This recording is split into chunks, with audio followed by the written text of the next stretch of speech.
Facebook as well. Thanks for bearing with us.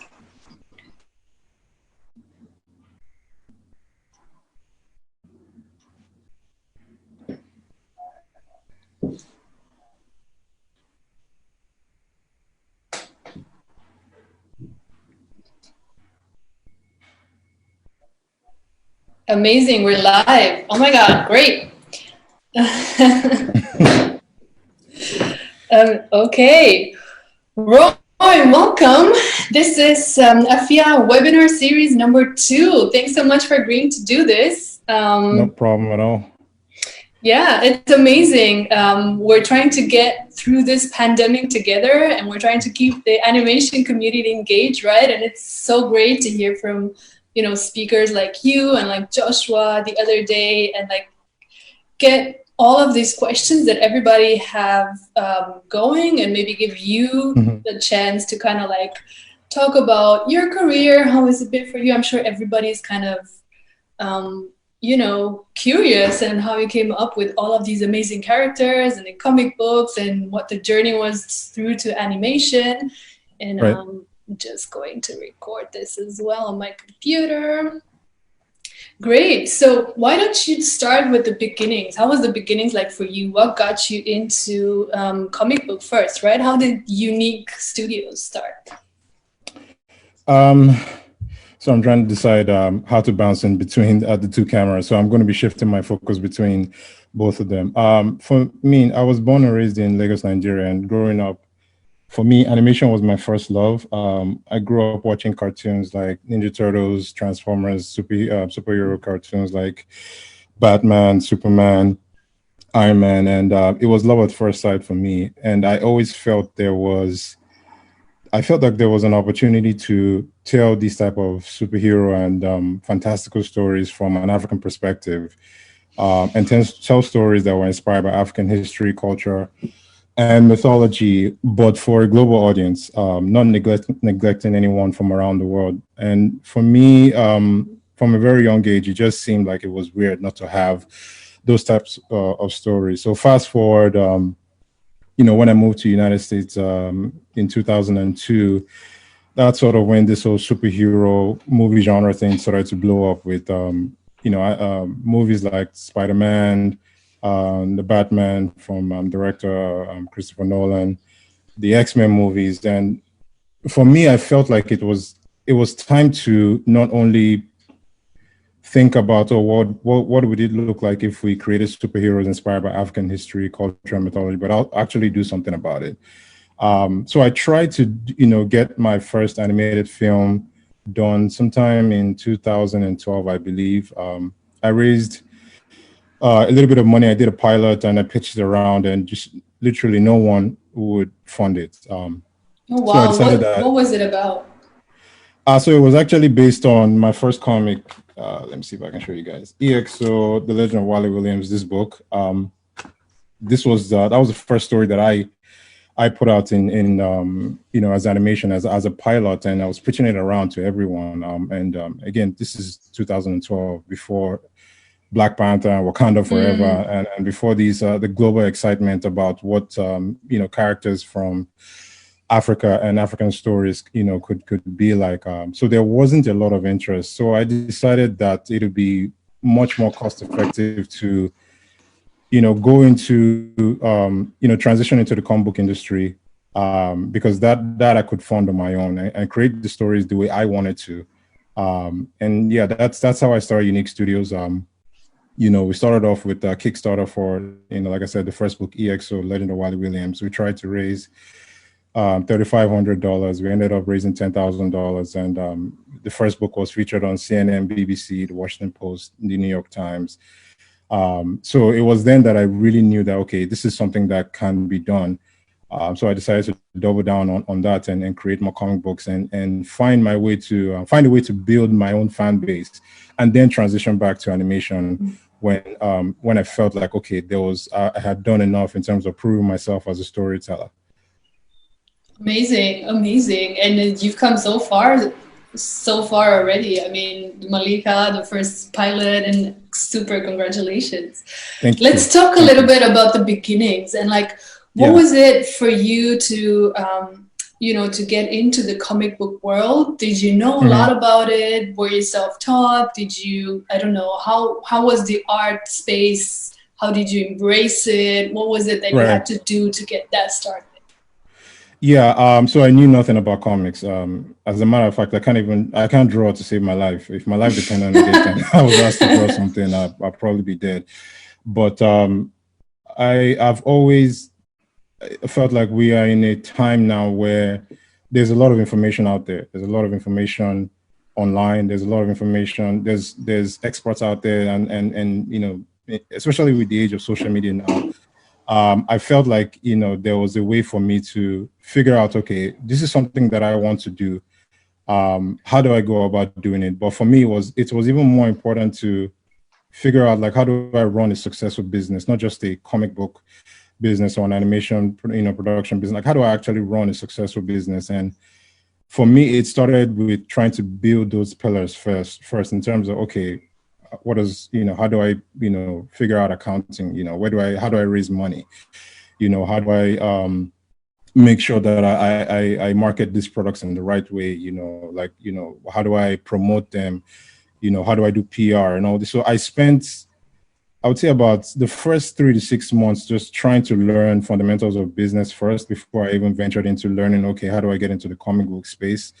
And that's one thing that I always try to, when a lot of people ask me, okay, how have you ended up here with YouNeek Studios? Like, how did you get to this point now? For me, it's one of the most important things was just educating myself about running a business first, and knowing what it takes to do that on a successful level, and learning from people that are even outside of the comic book industry was very important.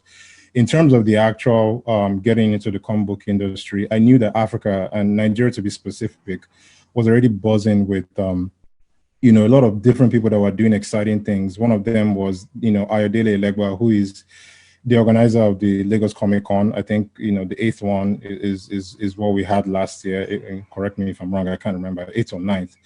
And I reached out to him, and he was sort of the first person that saw potential in some of the stories that I wanted to tell. And he introduced me to a couple of different artists, some of which I still work with, to today. And he sort of brought me into that. And then I started to also, because I'm based here in the United States, go to local conventions here around the East Coast, and start to, build relationships as well. Because I wanted to make sure that for me, it's important to bridge this gap between what's going on here in the US and what's going on back home in Africa as it pertains to the entertainment medium, especially with animation and comics. So, that was very important for me. Amazing. I love that you said you learned about business first, because I feel like there's a lot of the times a lot of artists, and I was guilty of that myself when I started as a creative. I was like, I know, I kind of want to just tell my stories and I don't care about making money, but then you end up having to learn the hard way that you have to learn business skills and learn to make money, especially in an industry that's so unregulated like Africa, right? Yeah. So how did you go about the business side, but also kind of merging with the creative side? Who are the creatives for you? Who do you work with? And how important was networking for you when you first started out? So again, Ayodele was somebody that was very important in the initial stages of YouNeek Studios. Like I said, he brought me into the comic book industry back home in Nigeria and by extension, Africa. But ever since then, I've worked with so many talented artists, Sukomi Akimboye, Raphael Kazim, Chima Kalu, Etubi Onucheyo, and just so many people. From the animation end, Anthill too has been very influential, starting with Ni Akimalaya, who runs the studio. They were the ones that produced the animation for Malika, Warrior Queen. And I think it's very important to have these strategic partnerships and relationships, especially for a growing industry like we have in Africa as a whole when it pertains to animation and comic books, to sort of not only learn from each other, but leverage each other's skill sets. Nobody knows it all. And, in the industry right now, as it pertains to Africa, we're all trying to make money. We're not millionaires yet, we're not billionaires yet. And we're all trying to figure out, okay, how do we successfully and consistently make money from these things that we're doing. And I think one of the ways that we can do that is through these types of collaborations, and doing them in a way that all parties benefit. So these are some of the people that have been very influential in helping YouNeek Studios get to the point that it is right now, and they'll be even more influential as we continue to go into different things beyond the Malika animation pilot that we've done on YouTube. There's so many exciting things that we're doing now in comic books and in animation, some that I cannot even mention right now, but hopefully within the coming months, we'll be making those announcements. Amazing. How is it that you approach, for example, when you have a new idea for a comic book? So let's say I have no idea how comic books get made. Can you talk me through that a little bit? So comic books, a lot of people don't understand how difficult they are to make, and it's just like with animation, it really, really is a team effort. I know some of the times it may come off as though okay, maybe one person is the one that is sort of doing everything. It rarely ever really happens that way.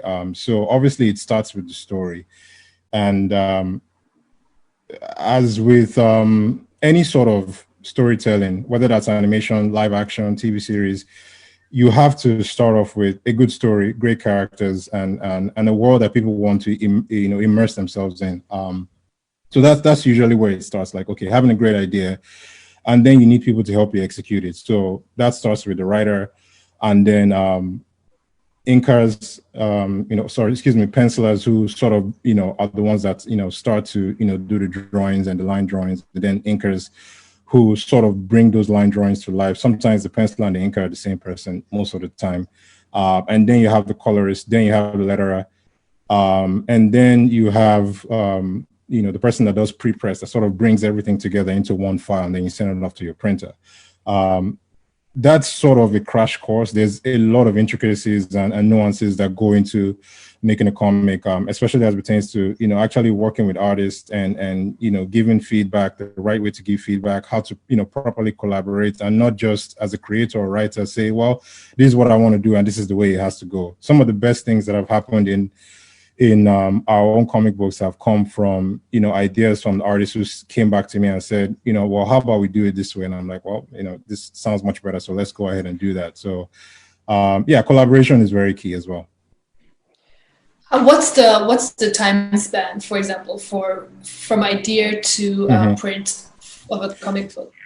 So it depends on how many pages you're doing, right? So for us at YouNeek Studios, more often than not, I would say 90% of the time, our books are usually original graphic novels. And what does that mean? What's the difference between a comic book and a graphic novel? So a graphic novel is more of, like, I would say 64 pages and above, maybe 45 pages and above. It's a single self-contained story, whereas a serialized comic book is more like 24 to 36 pages, and you have issue 1, issue 2, issue 3, issue 4.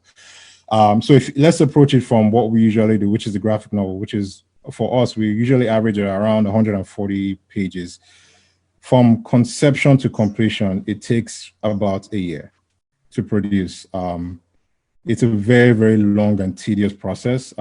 Producing just a regular 32-page comic book is also tedious, but talking of trying to do 144 pages, which is why I'm really proud of what we've been able to do over the last 5 years. We have 8 graphic novels, I believe now, and 4 comic books, over 1,000 pages of content in the last 5 years. That's all on our app, by the way, now. So you can check that out, YouNeekStudios.com. You'll be able to subscribe for the app.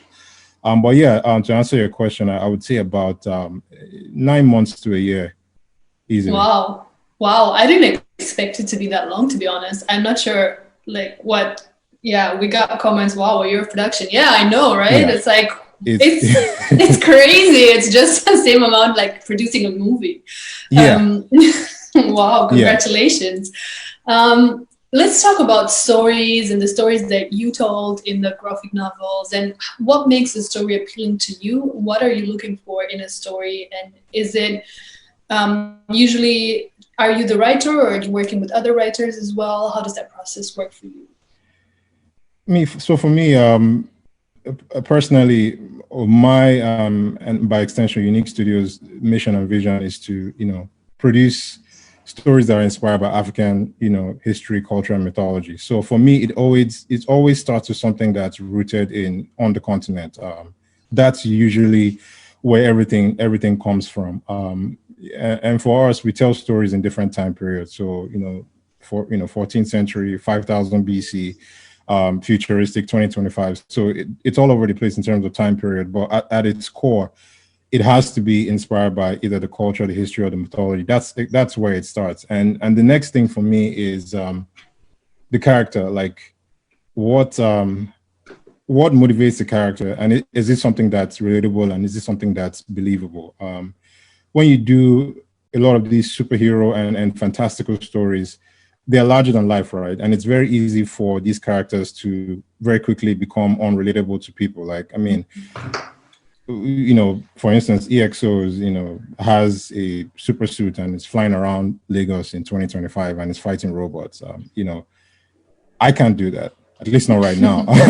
But then when you tie in, or when you ground the story in something like here's this young man who had a fallout with his father 5 years ago, left the country, came back, his father is now missing, and he sort of has to figure out how not only to save a city but also mend a broken relationship with his father.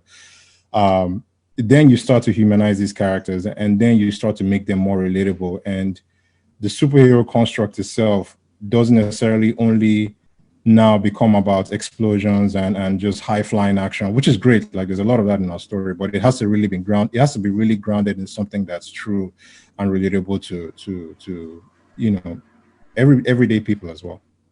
I love that. I love that so much. What would you say that makes a story relatable to people first and foremost? So what's the core of a story for you, and how? This is a separate question, but how are stories that are rooted in African mythology and culture, how are they perceived now, or how are you bringing them to the universal public? So someone who, for example, like me, was not born and is not familiar with your culture as much as you are. Maybe I learned about it, but it's not my culture necessarily. But maybe I'd like to learn about it. How do you make that accessible to me, for example? I mean, those are great questions. So the first question about how do you make a character relatable? I think it's just about making them flawed. As human beings, we're all flawed characters. You ask anybody, no one is perfect. Everybody has something that they're working through. Everybody has a storm that they've been through, they're going through right now, or unfortunately are about to go through. And I think infusing these things into these characters, like I said, that are larger than life, not only makes them relatable, but I think it also heightens the story and the stakes as well. So, like I mentioned, like you have a hero like Wally Williams, EXO, who is externally, like, he wants to save the city and restore peace to a very unstable city because of different attacks by extremist groups. But internally, he's struggling to figure out why he should do that. Like, why should I even care? I have a whole lot of problems, in my life right now. My father's missing. My mom just recently passed away. Now I have this responsibility of, trying to save the city. Like, so there's this internal struggle within him. And the entire book, we go through this journey with him and we root for him. And sometimes we actually criticize him, like, oh, why are you doing this? Like, why do you do this instead of doing that? And I feel like that's what makes his character relatable, is just having realistic flaws and making them very human. To answer your second question about how do we make these characters accessible for people that were not necessarily born and raised in Africa? To me, it's very easy. It's just telling the truth, and telling the truth of our history and our culture in a way that is accessible. I grew up learning about American culture through watching superhero cartoons, and what I'm trying to do is the same thing with African culture.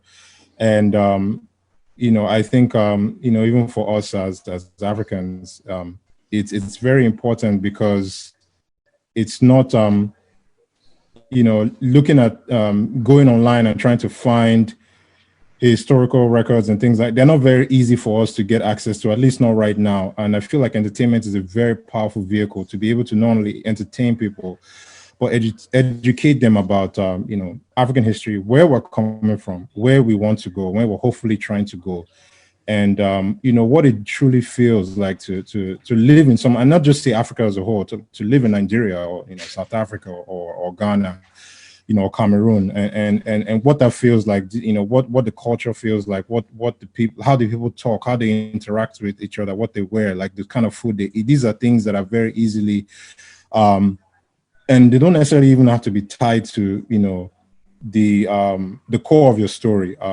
You can do that, but at the very least, these things should be essential things that you surround your story with, because people pick those things up easily. And I think it's one of the things that Black Panther did very, very successfully. It's something that we continue to do in each and every story that we tell. Yeah, absolutely. I think you're so right. Like having a core of a story that's kind of humane and relatable to everybody, and then seasoning it with your own culture is like the best way to go. Yep. Amazing. Let's talk a little bit about Malika and how that journey was, and why you picked Malika specifically to do an animated pilot on, and maybe not another story that you had. What made that special? Yeah, that one was very easy. Malika is the most popular character we've created to date.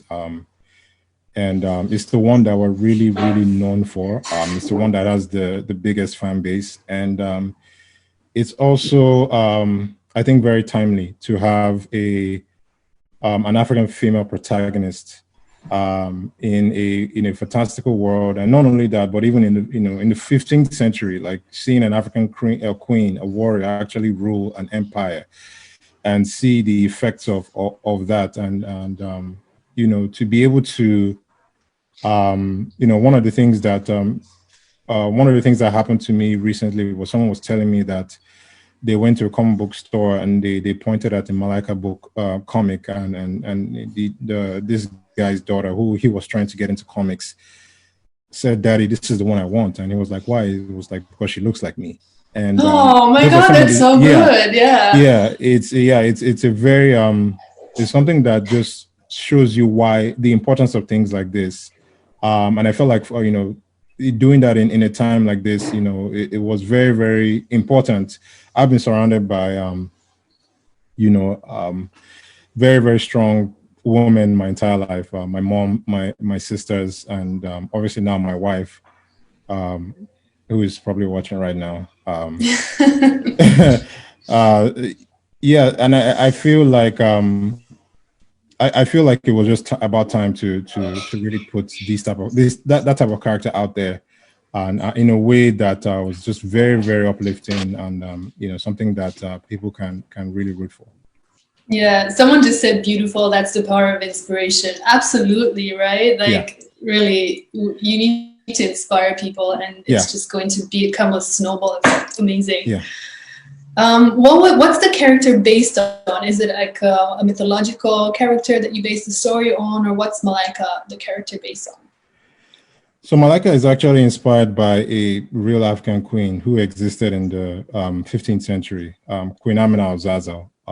And a lot of Malika's personality, and also even the surrounding kingdom and everything that's in the story, a lot of it was actually inspired by Queen Amina. But Malika is still her own character. There's a lot of things that obviously are made up. Queen Amina didn't have a magical sword that she wielded, at least not to my knowledge. But she's actually inspired by a real person, and I think that is something that also it gives the story an extra layer of authenticity, as well, because it's not something that's so far-fetched that's like, okay, it's just completely pulled out of fantasy. This is like I said, based on some of the things that actually happened in 15th century Africa. Amazing. Tell us a little bit about the process into making that into animation. Did you have to how did you adapt the comic book? How did you write the script and everything? How was the collaboration with Antio? From start to like the finished product? Because it took over a year, I think, right, till you kind of premiered it. Yeah, it took a year, and it to be honest with you, it was simultaneously the most exhilarating and the most challenging process in my professional career. Like, yeah, really, because from the get-go, we decided to be very ambitious with the quality of the animation, not just from the storytelling aspect, but in terms of actual production design, costumes, the level of animation itself. And we ran into so many challenges. But Until is such a group of very talented people. Not only that, but people that are also very dedicated.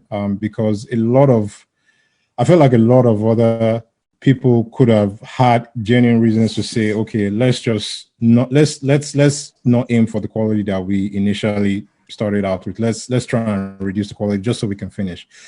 But they were dedicated to actually finishing what they said they were going to do and doing it in the right way. And that starts from obviously the top with Nia Kimilaya, and then also, the leads, like people like Eri Musu and Godwin Ackman, and a lot of all the other animators and artists that are working at Antio. So yeah, it was a very stressful process. I'm not even going to lie,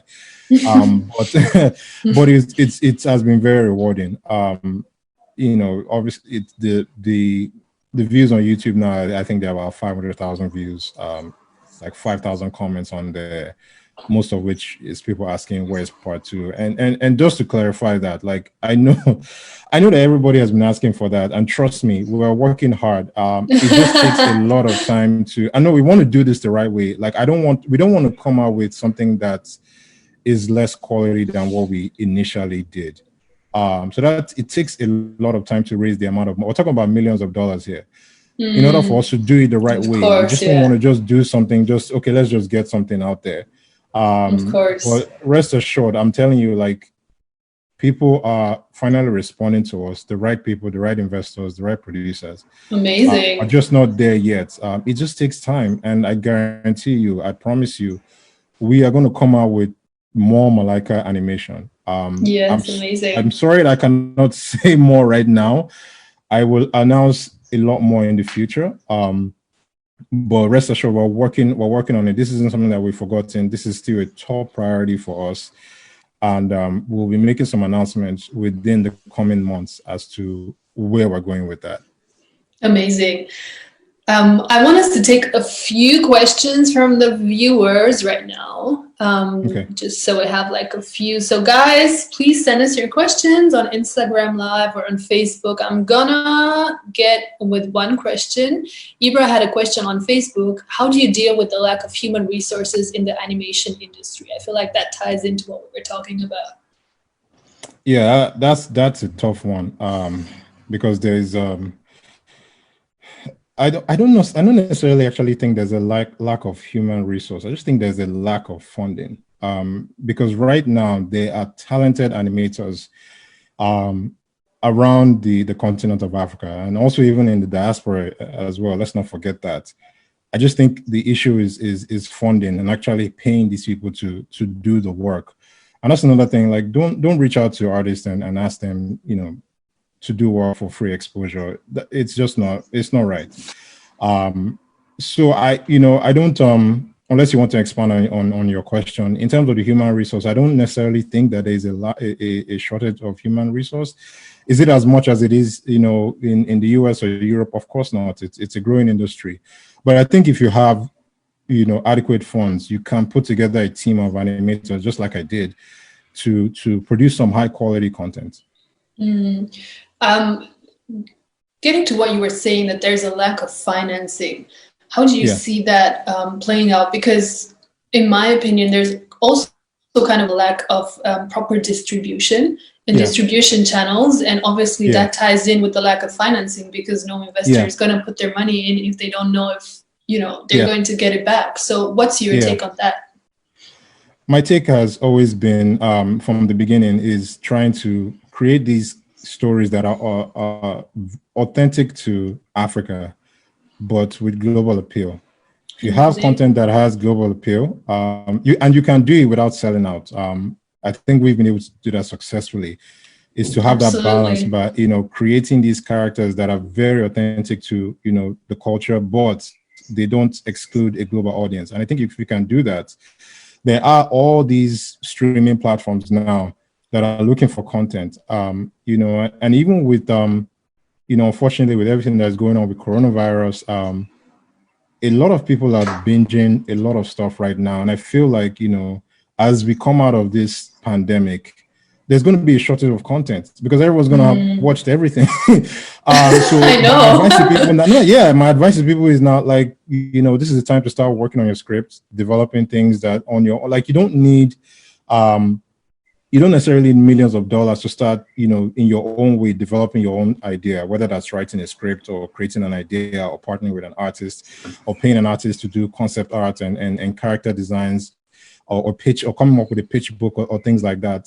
So I would say that, like, create characters and stories with global appeal and again, be authentic to, to the culture. Like, I don't think you should just create derivatives of characters that are already out there, like Superman and Batman, or even in the fantasy world. Like, I don't necessarily, I'm not saying we should do that, but I am saying that there's a way that you can actually stay true to the culture and appeal to a global audience, and that widens your net in terms of who you can pitch to.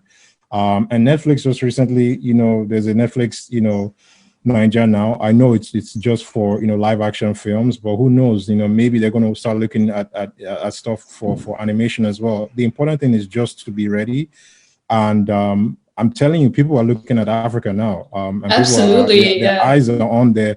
It's all about maintaining quality and doing things that like I said, can go beyond our borders.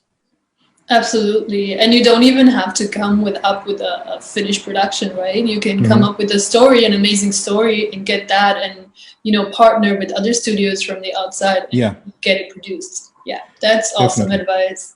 Let's get into some other questions. So DSL Design says, how can someone get to work with you? Yeah, I get that question a lot. I mean, forgive me if you've reached out to me. I try to answer all my emails, and I do, I believe, answer all my emails. It may not be on time, but I do, and I know a lot of people reach out, and I have to turn a lot of people down. It's not because I don't want to work with people. It's for two reasons. The first one is I just don't have enough money to pay you right now, and I don't like to take advantage of people and because of my position, bring on people for me to work for free. I wouldn't want someone to do that to me. So I wouldn't necessarily want someone to come and work for me for free or anything like that, or collaborate with me for free. I would say that as we continue to grow, there have been people that have actually reached out to me that I've worked with. Like, I work with multiple artists on my books. But to answer to cut a long story short, I would say just lead with your portfolio. Like, don't and this goes for, it's not just even about me. If you're reaching out to people that are even higher, up the ladder than me, like, don't just reach out saying, hey, I want to work for you.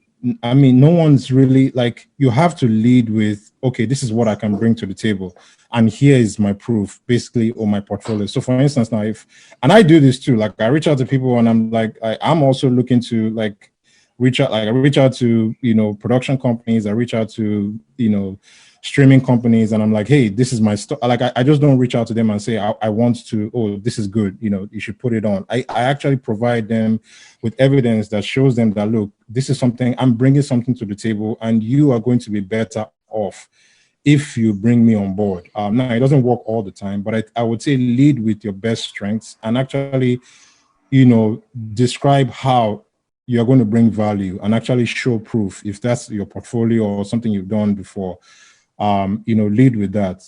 Don't just say, I'm good, and I want to work for you. Like, amazing. The next question will be, does YouNeek Studios plan on doing any crossover content with other creators?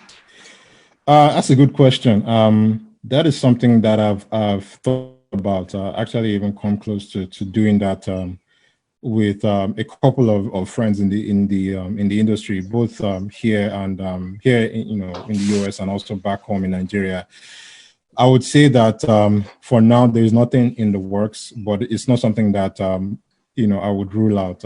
There's a lot of talented people and a lot of talented, excuse me, not talented, but there's a lot of rich content that's out there that would be nice to see. Oh, okay, how would Malika look in this world, or how EX would look in that world? The right opportunity just hasn't come forward yet, but it's something that I'm open to entertain again if it's the right opportunity. Amazing. So you're looking to build a universe. Great. How do you bring on voiceover artists? I have a voice for commercials and I'm looking to go into animation. Yeah, that's a very good question. Thanks. Like, how do you work with voiceover artists?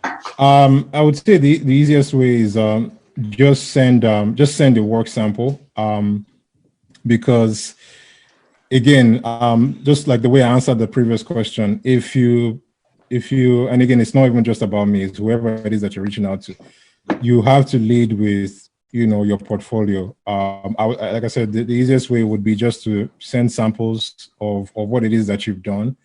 It's especially, it's better if you have worked in animation before, if you've done voiceovers for animation, and just give us time to actually go through what you have, and also for us to even announce our next, because right now it's not like we're actively working on an animated project. So that's something that when we do have the capacity to say, okay, this is the next project, then we're going to put out an open call and say, okay, we need voiceover artists. But in the meantime, like every time someone sends me something, I try to bookmark the ones that I feel like, oh, this would be nice in the future. So just lead with your voice samples, I would say. Amazing. Then someone asked everything about creating a paid course on comic book company creation.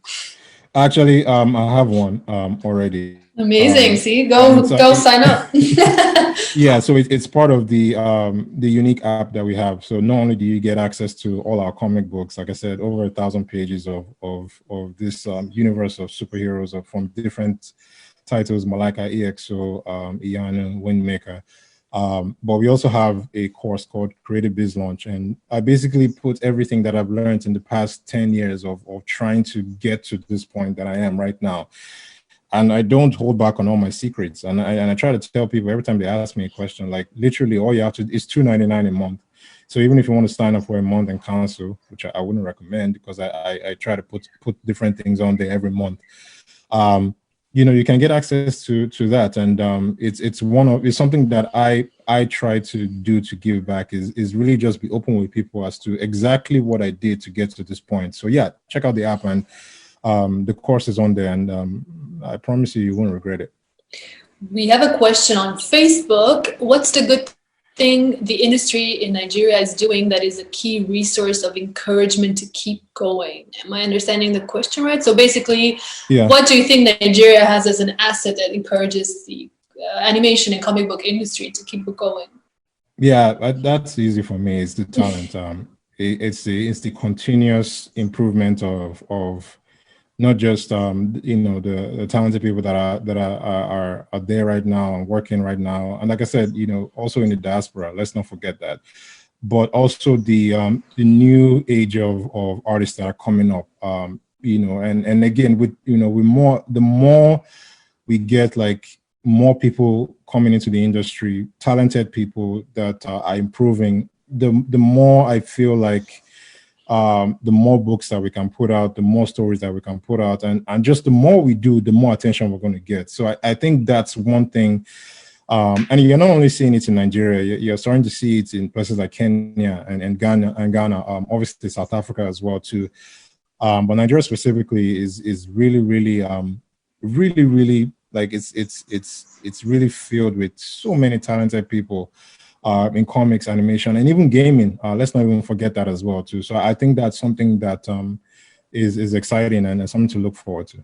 Yeah, amazing. So Eddie Johnson Innovates asked us, How long did it take to start your own studio? Eddie, go back. I know you just joined, but he actually answered that question in the beginning. So not that you think we're leaving you out. How much content do you plan on pumping out for 2021? Yeah, I'd love to know what the plans are for the future. I can't reveal all my secrets. The ones that you can reveal. The ones that I can't reveal. Yeah, so we plan on staying consistent with, so we try to do at least 2 to 3 graphic novels a year. It's very hard to do that because, like I told you, these things take anywhere from 9 months to a year to produce. So now it's like we're working on content that's going to be released in 2022. So yeah, from the comic book aspect, we hopefully we want to continue to maintain that pace of 2 to 3 graphic novels. 2021, in terms of the animation and content in general, I guess, yeah. I don't know that. Okay, let me see. What can I say? I would say 2021 for animation it's going to be better than what we did in 2020. It's okay if you can say. We have, hopefully we want to be by that time in development, if not production, for either a TV series or animated film. We're getting closer to that. And it's something that, like I said, I'll share more details, but a lot more content is coming. We're going to be aggressively releasing more content than we have in 2021 than we had, in 2020 and 2019. Basically for 2021, I think we're going to output what we did in 2019 and 2020 combined, basically, is what I'm saying. Oh, wow, amazing. Yeah. Then we have a question that says, what's your future state for YouNeek Studios? Is it going to be an animation company, movie studio, game studio? Great question. Yeah, so it's all of the above. But this is something that I always try to tell people to be very careful about, because a lot of times, like for creative people, we have a lot of ideas, and we look at companies like, Disney and Marvel, and we see all these things they're doing: theme parks, comics, movies, animation, games, and that's what we want to do. So we get into this thing, and we're doing comics, we're trying to get into animation, then we're trying to pitch a video game idea. I always tell people, just start with one thing. Even Disney, absolutely. Look at Walt Disney, it started with Mickey Mouse. Absolutely. That's when Walt Disney started his company, he didn't create Lion King, right? It started off with Mickey Mouse, and then it went on to different things, and then slowly they started producing one film a year. That turned to 2, and then now Disney is probably almost like, if not the biggest entertainment company in the world. But you have to find your own Mickey Mouse. Like, you have to start. And for us, it was literally this was the first thing that we released, just one graphic novel in 2014, and now that has turned into 8 graphic novels, 3 comics, 1 animated pilot. So for us, the future has always been transmedia, multimedia. That is something that we continue to strive to, but we try to make sure that we take our time to properly, entrench ourselves into these different industries, whether that's comics versus what we started with. Now we're slowly going into animation. Video games is something that is very, very high on our list to get into, and also merchandising, toys, and all that. And who knows, in 20 years, maybe theme parks as well. Like that, it sounds crazy to say now, but that's just the way I look at it. Like, you have to have a level of ambition, but you also have to temper that ambition with being realistic, and not just saying, oh yeah, I want to do this now, okay, let me quit my job, and with no plan, and then just go into it. Like, you have to you have to ask for advice. When I'm serious, you have to ask for advice. You have to be very realistic. Even now for me, it's like I still have a remote job that I do to supplement everything that I'm doing with YouNeek Studios to make sure that I can pay my bills. So it's not all roses here. Like, it's trying to start this thing and grow this thing is very difficult, and sometimes I feel like people don't understand the realities of creating a studio, whether that's comic books, animation. and they just jump into it without, thinking, but it is, I'm also here to tell you that it's possible as well too, but you just have to be very smart about it, and design your own path in the smart way, and learn from others that have come before you. That's amazing advice. Thank you so much. Rio VFX says, how do you handle your artists working together? Do they work off the studio and send in shots for review, or are they all have to report to the studio? So yeah, basically, how do you handle collaborations, basically? Yeah, that's a good question. So all the artists that I work with, we all work remote. I'm talking to you here from my basement in my house. Yeah, so we all work remotely. We communicate on Slack. And one thing that I always try to do is I try to always value whichever artist that I'm working with, whether that's animation or comics. I try to value their own opinions and their own ability to tell stories. And one person that has been very, very influential in everything that we've done in YouNeek Studios is Sukomi Akimboye. He's the artist that started off with me on EXO. He's worked with almost all the books except 2, I believe. And he's been an amazing, asset. And then, I would say partner, to be honest with you, trying to, grow these characters. I know he has his own things, his own personal things that he does as well. So check Sukomi out as well. Is mi_Woody on Instagram. But he's somebody that has, I would say, without him, I don't know how far we would have come with some of these comics, as well. And it's just one example of how, when you work with people, you also have to give them room, even though it's your idea, even though it's your creation, even though it's your story, even though it's your baby, you have to give them room to breathe within your sandbox, and don't just lock them in and say, this is the way it has to be. Like I said earlier, there's so many things that I have written that someone like Sukomi has come back and said, like, this sucks. You need to do it this way. And I'm like, wow, I didn't even realize that. Okay, you go ahead and change it. And it has become better. And the same thing with when I was collaborating with Antilla as well too. Many of the animators would come to me and say, this doesn't make sense in the story. And I think you have to be able to put your ego aside and especially when you surround yourself with talented people. That's why they're there, is for you to be able to for them to be able to express that talent. So I think collaboration and giving people room to bring their own flair into your own storytelling is something that I would advise every creator to make sure they do. Amazing. Before we conclude, I love to ask this. I love to ask every guest that we have. I love to ask this because I feel like it's very important to talk about it. I want to know what qualities you think an artist or a creator, studio director needs to have, and what some of the biggest challenges are for you personally now. Like, what have you had to overcome within yourself to become successful? Yeah, that's a very good question. In terms of qualities, I would say humility is very high on the list for me. I would put that at number 1.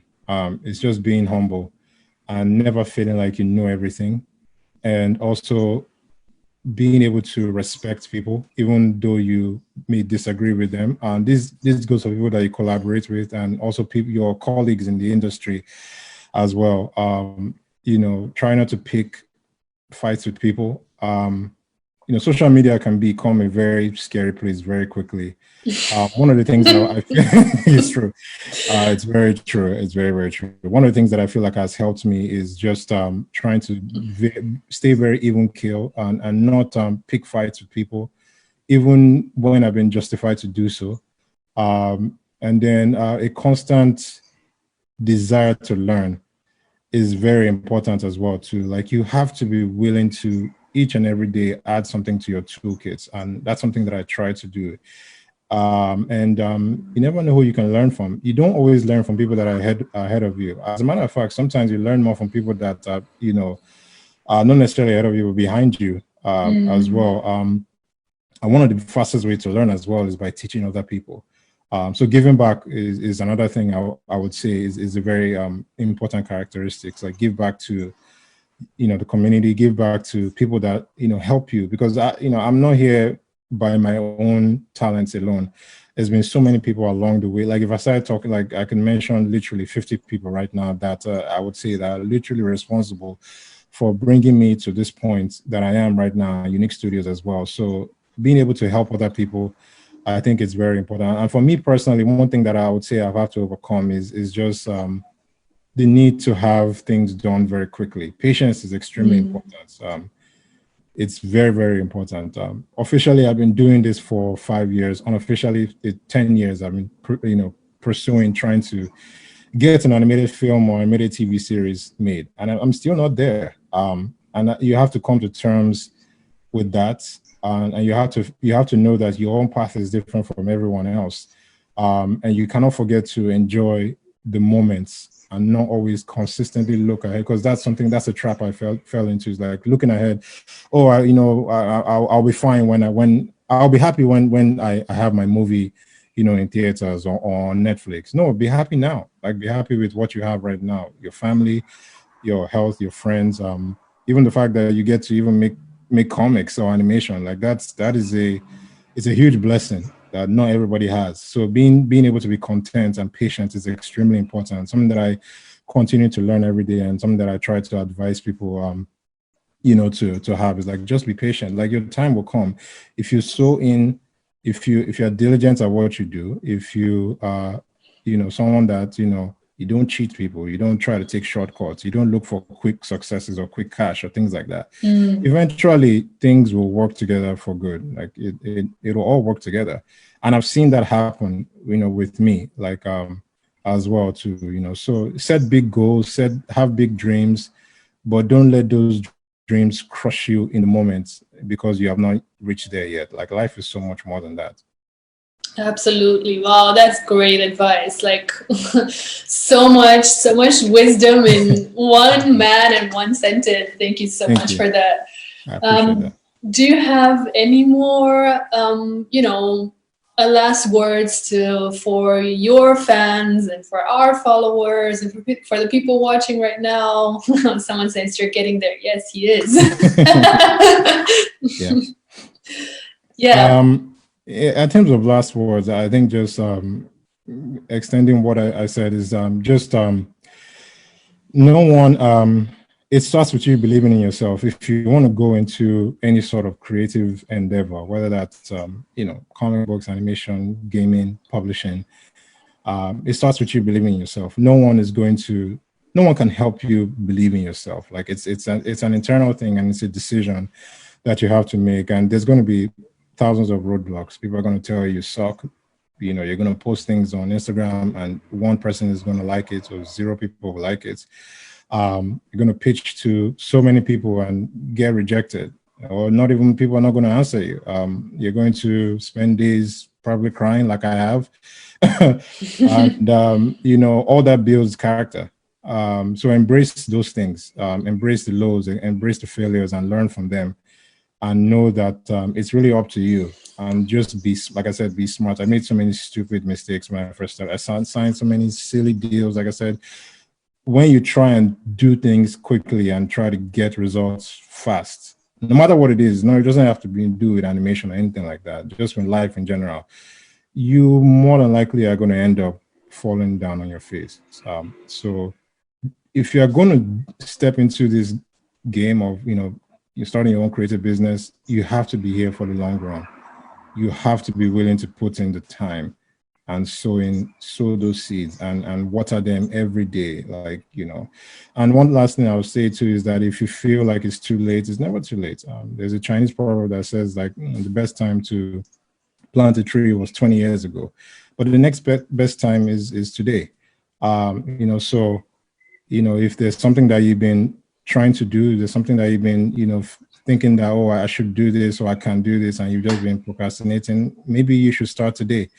And I'm a living example of what happens when you start and you're diligent and you just consistently and do what you can every day with what you have, and eventually things will work out. Amazing words. Roye, thank you so much for being with us. This was AAFFia webinar and AAFFia Talks number 2 with YouNeek Studios, Roye Okupe, all the way from the US, via London, via Africa, via everywhere. We have 8 seconds remaining on IG Live. So guys, please send us your comments. Bye-bye. On Facebook, we are still here. So guys, it was so great. Thanks for joining us. Do send us any inquiries that you have. Maybe tell us who you want to see next, how this was for you. Do you feel inspired? Because I definitely feel inspired right now. Roye, thanks again. It was amazing. No problem at all. Thank you so much. This was a lot of fun for me, and I hope we can do this